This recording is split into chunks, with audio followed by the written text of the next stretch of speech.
માટેનો કાર્યક્રમ યોજાયો હતો। ધારાસભ્ય અક્ષય પટેલની અધ્યક્ષતામાં આ કાર્યક્રમ યોજાયો હતો, જેમાં તાલુકાના 54 ગામોના 321 લાભાર્થીઓને સનદ અપાઈ હતી। આ કાર્યક્રમ સરકારની લેન્ડ કમિટી હેઠળ યોજાયો હતો।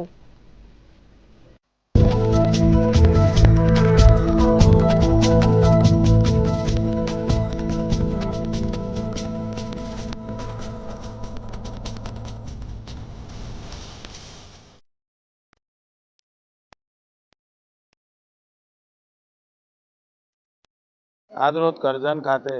કરજણ તાલુકાની અંદર ઘરથાળના મફત સનદ પ્લોટનું વિતરણની આજે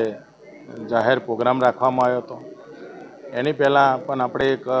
ઇલેક્શન પહેલાં પણ એક પ્રોગ્રામ રાખવામાં આવ્યો હતો। એમાં પણ ઘરથાળના પ્લોટ મફત જે લેન્ડ કમિટી દ્વારા આપવામાં આવે છે એવા પ્લોટ આપણે અગાઉ પણ આપ્યા છે અને આ વખતે 321 લાભાર્થી છે, 54 ગામના લાભાર્થી છે, તમામને આજે સનદ વિતરણના પ્રોગ્રામ રાખવામાં આવ્યો। એની અંદર તમામ લોકોને આજે સનદ આપવામાં આવી છે। આ એક અતિ મહત્ત્વની વિધાનસભાની કમિટી હોય છે, જે લેન્ડ કમિટી, અને મને ગર્વ છે કે કરજણ વિધાનસભાની અંદર રેગ્યુલર અમે લેન્ડ કમિટી બોલાવીએ છીએ અને જે લોકોને ઘરથાળનો પ્લોટ નથી, આવાસ મંજૂર થાય છે તો પ્લોટ વગર એ રહી જાય છે, તેવા લોકોને અમે આવાસની સાથે સાથે ઘરથાળનો પ્લોટ મળે એ રીતેની અમે સતત આ પ્રોગ્રામ રાખી રહ્યા છીએ અને દર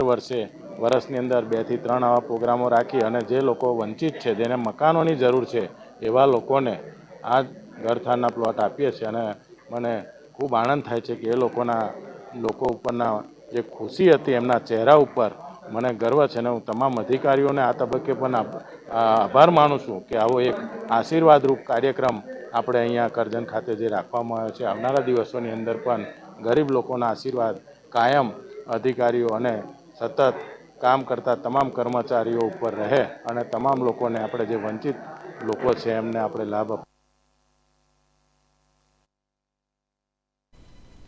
આજે રાજ્યમાં 2 જગ્યાએ પીજીવીસીએલના દરોડા પડ્યા હતા, જેમાં બોટાદના ગઢડાના ગ્રામ્ય વિસ્તારોમાં ચુસ્ત